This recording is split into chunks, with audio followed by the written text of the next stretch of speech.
Okay, here we've got a question about bottles of sherry, and after the introduction of a new method there is a suspicions are always important, that the mean volume of sherry in a bottle has changed, so be clear about what the suspicion is. We've got a random sample of 12 bottles, and we're going to be doing a hypothesis test, yes we are. So the first question, and we've got a sample of these 12 bottles. Okay, the first question you need to ask yourself is it a Z or is it a T? If the sample size is large, but it isn't this time, then sometimes you'll get away with using a Z when it really should be a T, but never vice versa.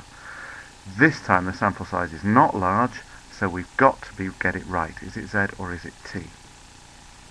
And the decision you make there is, are we working with a sigma, or are we working with an S? Are we working with a population standard deviation or variance, or are we working with the sample standard deviation or variance? That's the big question.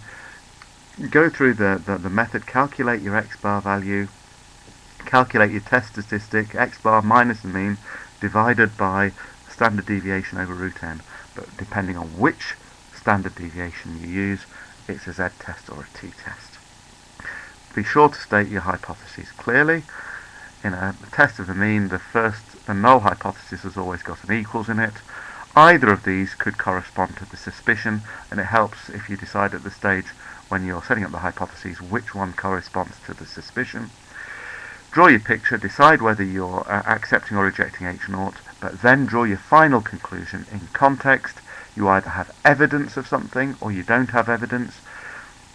The evidence, if you've got it, might be supporting the suspicion, or it might be doubting the suspicion. And you've got to make the correct choice of words in order to word your conclusion correctly.